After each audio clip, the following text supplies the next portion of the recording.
All of the principles you're learning so far will help you navigate and evaluate complex chess positions. We're seeing that different factors, which sometimes seem completely irrelevant, have profound impact on the strength or weakness of various pieces. It's the pawns that make a bishop good or bad. They also determine the supremacy of knight or bishop, and usually determine the strategic direction of the game. Now that we're seeing how previously unnoticeable elements of the chess landscape are key factors in determining the heart of the position, we should be actively using our new knowledge to mold positions into what works best for our surviving warriors. And we should learn how to trade away the pieces that are not so well suited for the nuances of a certain battlefield. This is the art of the trade. Okay, here are some guiding principles. Generally, you should trade pieces when, first, you are ahead in material. Second, you have a spatial disadvantage. Third, an exchange will make one of your surviving pieces more powerful. And fourth, you'll be getting rid of a very powerful piece of the opponent. First of all, you want to trade when you're ahead in material. The reason for this is, the more you trade down, the bigger your advantage actually gets. Think about pawns. If you have 8 pawns and your opponent has 7, you're up 1 pawn, fine. But if you trade one pair of pawns, 7 to 6. In fact, 7 to 6 is a bigger advantage than 8 to 7. 8 to 7 is a smaller ratio. If you continue to trade down, 6 to 5, 5 to 4, 4 to 3, 3 to 2, 2 to 1, now suddenly you have twice as many pawns as your opponent. You trade down one more pawn, suddenly you have a pawn, your opponent has no pawns. A big advantage, obviously. This holds true with all of the pieces. If you're ahead in material, by trading down you actually increase your advantage. Take a look at this position. It's white to move. What would you do? Well, here white is up a pawn, and has a bishop for a knight in an open game. But there's a way to simplify into a winning endgame. What is white's best move? That's right. The correct move is bishop takes c6. This may seem unprincipled because the bishop is slightly stronger than the knight because it's an open game. But in this case, white can force a position which is relatively easy to win. As a rule, whenever you can reduce the complexity of a position into an endgame in which the path to victory is clear, do it. After bishop takes c6, black recaptures b takes c6, otherwise the back rank is undefended. Now you can continue to trade off. Rook d8 check. Black has to capture, rook takes d8. White plays rook takes d8. Once again, check, black has to take it. Rook takes d8. Now white plays queen takes d8 check. Black's only defensive mate is queen f8. Now white trades once more. Queen takes f8, king takes f8. Now look at this position. While in the first position the pawn might not have seemed so important, now the slight material edge is decisive. Now let me show you how to win this king and pawn endgame. First of all, we know what to do. Activate the king. A critical principle in the endgame is to activate the king. So white can play king e2. Let's say black knows how to do that too. King e7. What you'll actually find when you play endgames against beginners is a lot of them don't know to activate their king. So you can win easily. But here you play king d3, king d6. Now let's say you make the move b4. What your plan's going to be in this position is next to play king d4.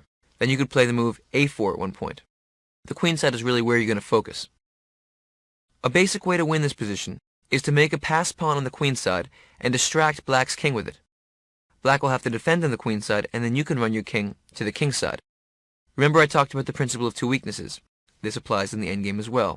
White's potential passed pawn on the queen side is one weakness, and black's kingside pawns is the second weakness. So let's say black were to make a normal move, like f6 here. Now with white, you could even choose to play b5 right away. Black would take the pawn, c takes b5, and now let's say white plays a takes b5, black plays a takes b5, c takes b5. Now, white has a passed pawn on b5. Black's going to have to defend it. Let's say black moves his king back, trying to blockade the pawn with king c7. Now white can play king c5. Now let's say black makes the move king b7. Now white doesn't have to do this right away. White can take some time expanding on the king side first. What I want you to see here is that white can run his king to the king side and win the game. So you can play king d6. Now the black king has to take some time on the b pawn. King b6, king e7, king takes b5, king f7. And now it's clear that white's winning the game. Next, white will play king takes g7, take the f6 pawn. You can even take the h7 pawn. Then, slowly but surely, you'll push these 3 pawns up the board, queen one of them, and win the game. I go more deeply into detail about this type of position in the endgame course, and I really recommend you pay careful attention to those lessons after you finish this academy. For now, just think about the principle of 2 weaknesses, activating your king, and trading into winning endgames when you're ahead in material. The second principle of trading is that when you have a spatial disadvantage, it's good to trade. If your position is cramped, trading pieces will relieve your pressure. On the other hand, when the opponent is cramped, you want to increase pressure without allowing the liberation of exchanges. Here you can see that white has a huge spatial advantage and total central domination. Black has wasted a lot of time on flank moves, and now white is in control. Put yourself in black's shoes for a second. It's very hard to find a path of action. White, on the other hand, can easily develop with moves like bishop e3, bishop d3, castles, queen e2, rook a to e1, f5, etc. One of the biggest pluses of white's position is that he can develop freely while black is cramped. Now, imagine if black could trade kingside knights. Now take off the queenside knights. Suddenly black is gaining breathing room, and white's advantage is shrinking. So, when you have a spatial advantage, you want to increase pressure and avoid most exchanges. When you are defending positions with a spatial disadvantage, on the other hand, obviously the reverse holds true. You want to trade down as much as possible. Okay, the third principle of trading. When an exchange will make one of your surviving pieces more powerful, it's usually a good one. For example, you've already learned about good bishops and bad bishops. While sometimes trading off your opponent's last knight will make his bad bishop even worse. This is the type of situation we're looking for. So we've already seen some examples of this type of strategical trading. Here's another one. Here black has a huge hole in his position, the e6 square. It's white to move. What would you play? That's right. White's best move is bishop h3, and suddenly white's position becomes completely dominant. After the trade of bishops, the white knight will lodge on e6, causing big problems for black.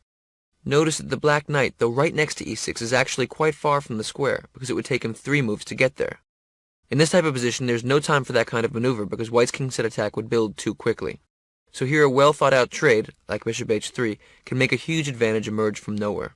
When the bishops are gone, the white knight on e6 will become a devastating force. Now take a look at this exercise. Black to move. What would you do? Good job. The correct move is bishop g4. Okay, it's true, this is technically a good bishop. But after the bishop for knight trade, the black knight becomes an absolute monster on d4. Take a look at it. Getting rid of the knight on f3 made the black knight capable of dominating the center of the board. And the white bishop is terrible. This is a perfect example of good knight against bad bishop. The fourth principle of trading is pretty straightforward, when you'll be getting rid of a very powerful piece of the opponent. Like in this exercise, it's white's move. Here black's knight on e3 is a thorn in white's side. The top priority should be to get rid of this powerful piece. What would you do? You have to calculate several moves ahead here. Good job. Here there are 2 possible solutions. Either move the queen, say to c1, and then play knight b1 to d2 to f1, trading off the knight on f1 for the knight on e3, getting rid of black's strong piece. Or you could play a4 on the first move, followed by knight a3 to c2.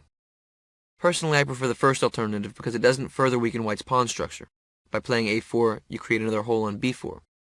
But the most important thing is to recognize the need to drive out the black knight. Okay, you're about to jump into the mastery quiz, but first let's review the 4 principles of trading.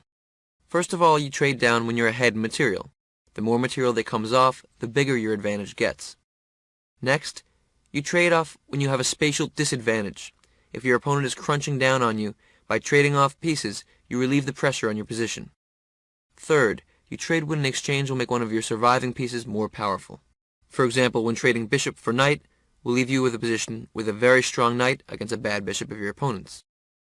And fourth, you trade when you'll be getting rid of a very powerful piece of your opponent.